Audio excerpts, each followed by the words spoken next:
Adrian Blackwood had never believed in fairy tales until he met Isabella Hayes. 3 years ago, in a crowded coffee shop during a thunderstorm, she had accidentally spilled her latte on his architectural blueprints.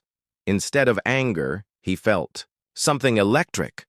The way her emerald eyes widened in mortification, how her auburn hair caught the amber light, the genuine concern in her voice as she frantically dabbed at the papers with napkins. "I'm so sorry. Are these important? Please tell me they're not your only copies," she had pleaded, her cheeks flushed pink. "They're just buildings," he had said, mesmerized by her presence. "But maybe you could help me redesign them over dinner." That was the beginning of everything. Now, at 28, Adrian had built a successful architectural firm, but Isabella remained his greatest masterpiece, the woman who had taught him that love could be both shelter and sky. She was ambitious, working her way up the corporate ladder at a prestigious marketing agency, yet she always made time for their quiet moments together. Their downtown loft was a testament to their shared life. Adrian's clean architectural lines softened by Isabella's warmth, her plants bringing life to his precise spaces, their books intermingled on shelves he had designed specifically for her reading nook. "Come here," Isabella whispered one evening, pulling him away from his drafting table where he had been working late. The city lights painted geometric patterns across their hardwood floors, and she looked ethereal in the soft glow, wearing nothing but his oversized button-down shirt. Adrian's hands found her waist, drawing her close until there was no space between them. Her fingers traced the tension from his shoulders as she kissed along his jawline, tasting the salt of his long day. "You work too hard," she murmured against his neck, her breath sending shivers down his spine. "I'm building our future," he replied, his voice rough with desire as she unbuttoned his shirt with deliberate slowness. "Our future can wait," she breathed, leading him toward their bedroom where moonlight streamed through the floor-to-ceiling windows he had designed to frame her perfectly. They moved together with the rhythm of lovers who knew each other's every secret, every sensitive place. Adrian worshipped her body like he approached his buildings, with patience, precision, and overwhelming passion. Isabella arched beneath him, her nails marking temporary territories on his back as they lost themselves in each other. Later, as she traced lazy circles on his chest, Adrian felt complete in a way that his professional success never provided. "I love how you see me," Isabella said softly. "Like I'm something precious." "Because you are," he replied, tilting her chin up to meet his gaze. "You're everything, Bella." 6 months ago, he had proposed on the rooftop garden of their building, a space he had secretly helped design with the building owner just for that moment. The ring, a vintage emerald-cut diamond that reminded him of her eyes, had been his grandmother's. "I want to build a life with you," he had said as she cried happy tears. "Not just a house, but a home, a family, everything." "Yes," she had whispered. "Yes to all of it." But lately, something had shifted. Isabella's phone buzzed more frequently during dinner. She worked later, came home more tired, less present. When he reached for her in bed, she sometimes turned away, claiming exhaustion. "You seem distant," he mentioned one morning over coffee. "Just stressed with the campaign launch," she assured him, but her smile didn't reach her eyes. "Once this project is over, we'll plan our wedding properly. I promise." Adrian pushed away his growing unease. Isabella loved him. She had said yes to forever. Some couples went through rough patches. They would weather this storm like they had weathered everything else. He had no idea that his world was about to shatter completely, that the woman sleeping peacefully beside him was already dreaming of someone else. The key under the decorative planter had been Isabella's idea, a symbol of trust, of a home shared. Adrian used it now, returning early from a client meeting with champagne and her favorite takeout from the Thai place they'd discovered on their second date. He wanted to surprise her, to break through whatever wall had grown between them. The loft was dim, but he heard sounds from their bedroom. Soft murmurs, the creak of their bed frame. His heart lifted, thinking maybe she was taking a rare afternoon nap. Perhaps they could reconnect intimately before dinner. But as he climbed the stairs, Isabella's voice drifted down, breathless and familiar yet foreign. God, Damien, right there. Don't stop. The champagne bottle slipped from Adrian's fingers, shattering against the hardwood like his heart. Through their bedroom doorway, he saw them. Isabella's legs wrapped around a man who wasn't him, her face twisted in ecstasy as Damien Torres moved inside her. Damien, his college friend. The same man who had been best man at his brother's wedding, who had eaten at this very table just last month. Adrian must have made a sound, a gasp, a sob, because Isabella's eyes snapped open, meeting his over Damien's shoulder. The color drained from her face as she pushed against Damien's chest. Adrian, don't! His voice came out as a whisper, then stronger. Don't you dare say my name! Damien rolled away, scrambling for his clothes without meeting Adrian's eyes. The coward couldn't even face what he'd done. Adrian, wait, let me explain. Isabella reached for the sheet, suddenly modest when moments before she'd been wild with abandon for another man. Explain? Adrian's laugh was hollow, dangerous. Explain how you're fucking my friend in our bed, the bed where you said yes when I proposed, where you promised to build a life with me? It's not what you think. It's not what I think. Adrian's control snapped. I think you're a lying, cheating whore who's been playing house with me while spreading your legs for him. How long? Isabella flinched. Adrian, please. How long? His roar echoed through their loft, through the space they'd built together with such care. 6 months, she whispered. 6 months, since right after their engagement. While he'd been working late to secure their future, she'd been building another life behind his back. I love you both, Isabella said desperately, wrapping the sheet around herself. I never meant for this to happen. It started as friendship, and then... You love us both? Adrian's voice was deadly quiet now. You love him enough to betray 3 years of us? You love me enough to lie to my face every single day? Damien finished dressing and slunk past Adrian like the coward he was, muttering, I'm sorry, man. Sorry? Adrian grabbed him by the shirt. Sorry you got caught, or sorry you've been fucking my fiancé for half a year? Damien pulled free and ran, leaving Isabella alone to face the devastation. Adrian, I can choose, she pleaded. I can choose you. We can work through this. People make mistakes. Mistakes? Adrian stared at her, seeing a stranger. A mistake is forgetting to pick up milk. A mistake is being late for dinner. This... He gestured at their rumpled bed, at her naked form, wrapped in the sheets they'd bought together. This is betrayal. This is the death of everything I believed about you, about us. Isabella was crying now, mascara streaming down her cheeks. Please don't leave me. I know I hurt you, but I love you. I'll end it with Damien right now. We can go to counseling. We can... There is no we anymore. Adrian pulled the engagement ring from his pocket. He'd planned to have it resized as a surprise and set it on their dresser with a sharp click. There's just you, living with the consequences of your choices. As he turned to leave, Isabella grabbed his arm. Where are you going? Adrian looked down at her hand on his skin and felt nothing. The woman he'd loved had died in this room, replaced by this stranger who smelled like another man's cologne. Away from you, he said simply, pulling free. Forever. The last thing he heard as he walked down the stairs was her sobbing his name, begging him to come back. But Adrian Blackwood was already gone. Adrian moved like a ghost through his old life, methodically erasing every trace of his existence. Within a week, he had transferred his business to his partner, sold his shares at a loss he didn't care about, and liquidated everything that tied him to the city that had been their shared world. Isabella's calls went straight to voicemail. Her texts remained unread.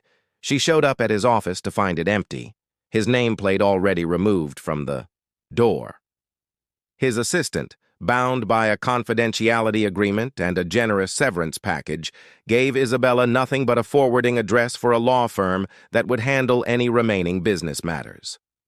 "Please," Isabella begged his brother Marcus over the phone.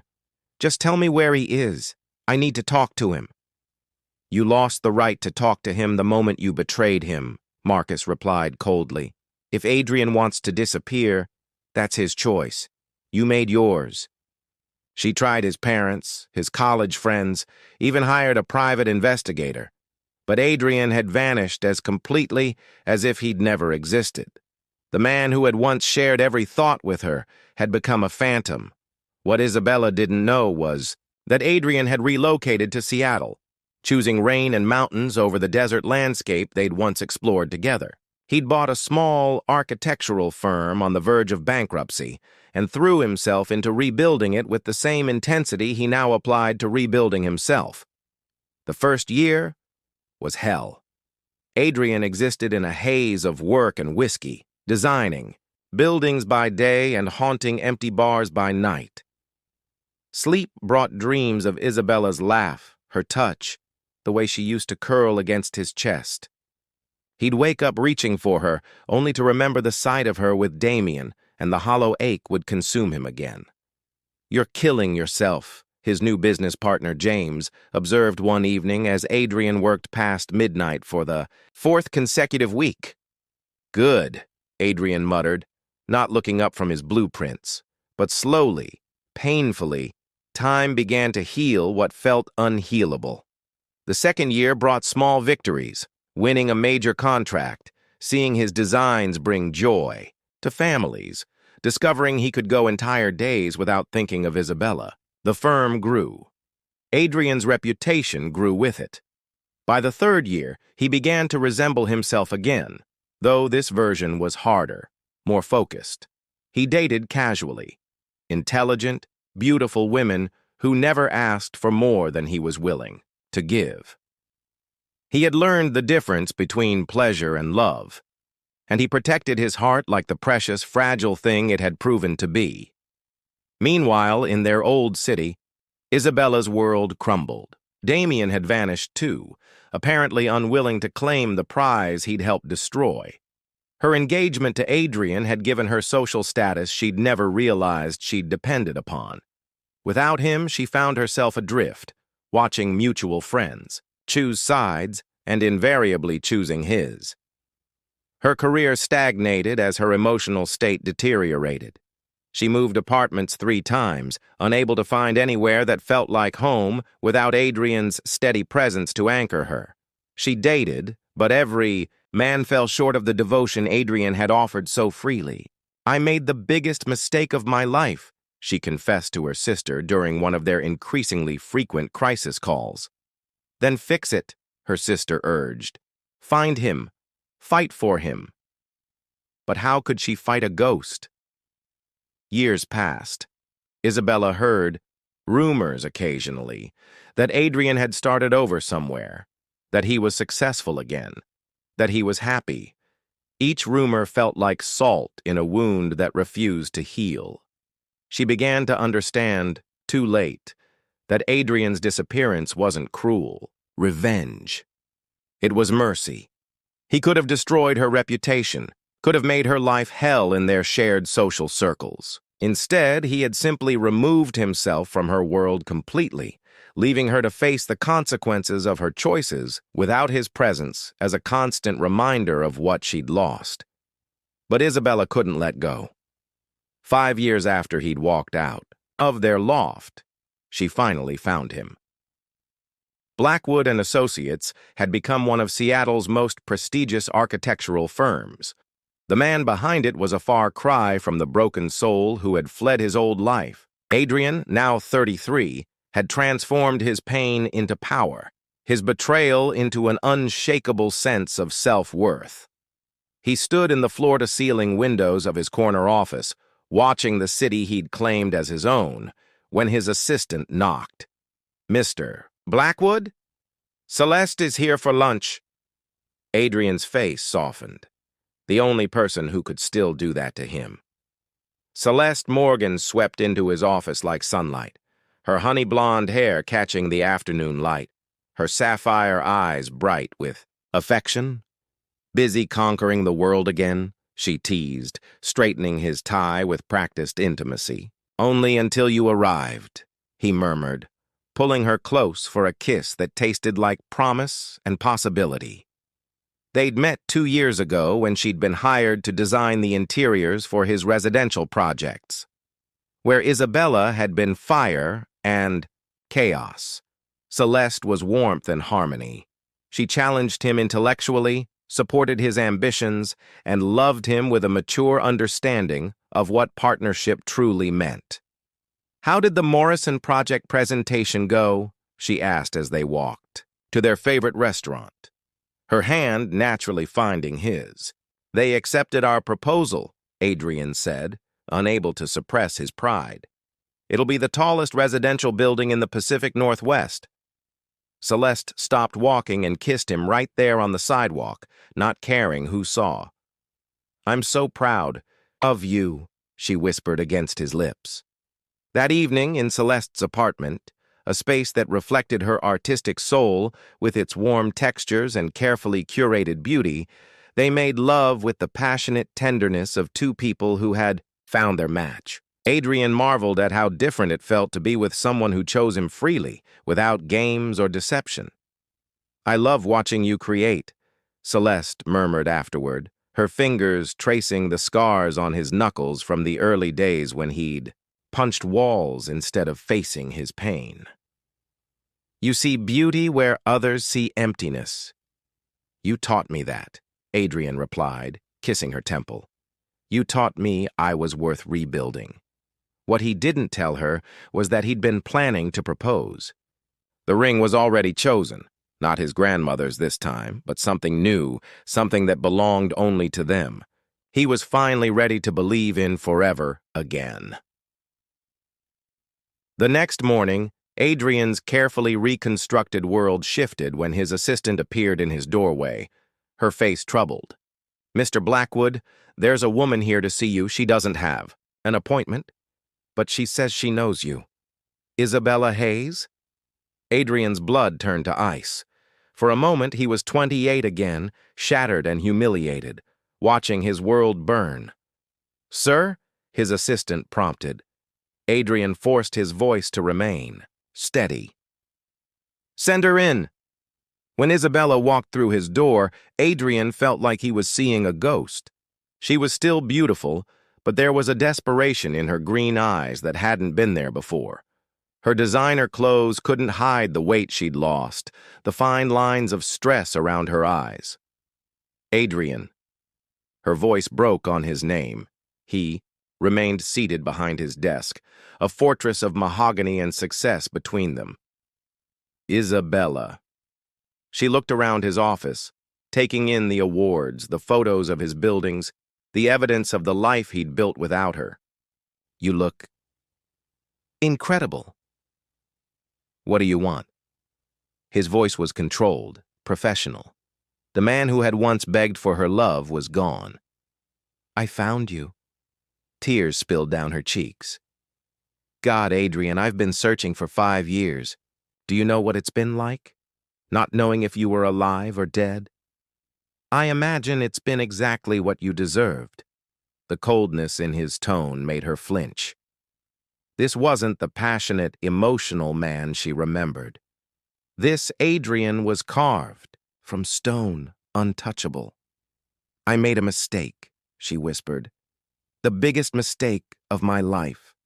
I've regretted it every single day since you left." Adrian leaned back in his chair, studying her with the detached interest of an architect examining a flawed blueprint. "Have you?" "I love you. I've always loved you." "What happened with Damien?" "It was meaningless. A moment of stupidity that I've paid for every day since." "Meaningless?" Adrian's laugh was sharp as broken glass. 6 months was meaningless? Isabella stepped closer to his desk, her hands pressed against the surface. I can explain. No need. Adrian stood, and Isabella saw what 5 years had done to him. He was broader, more commanding, wearing success like armor. I understand. Perfectly. You wanted excitement. You were bored with devotion. You took my love for granted because you assumed it would always be there. That's not... It doesn't matter anymore. Adrian walked to the window, his back to her. I'm not the man who loved you, Isabella. That man died in our bedroom 5 years ago. I'm what grew from his ashes. Isabella was sobbing now, her composure completely shattered. Please, Adrian. I know I don't deserve it, but please give me another chance. I'll do anything. I'll prove I've changed. When Adrian turned back to face her, his eyes held no warmth, no recognition of what they'd once shared. I'm getting married next month, he said simply. The words hit Isabella like a physical blow. What? Her name is Celeste. She's everything you weren't.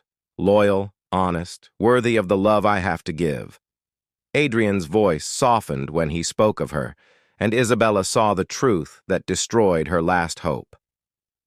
I'm giving her what I once offered you. The difference is, she treasures it. Isabella crumpled into the chair across from Adrian's desk, her sobs echoing in the pristine office. You can't marry her. You belong with me. We were supposed to build a life together. We were, Adrian agreed, his tone matter of fact, until you chose to build it with Damien instead. It was a mistake. Isabella's voice rose to near hysteria. People make mistakes, Adrian. You used to be forgiving. You used to believe in second chances. I used to believe in many things.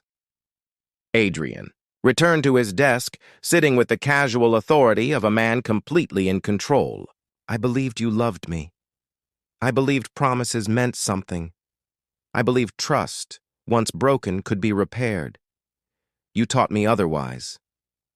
Isabella wiped her eyes, trying to compose herself.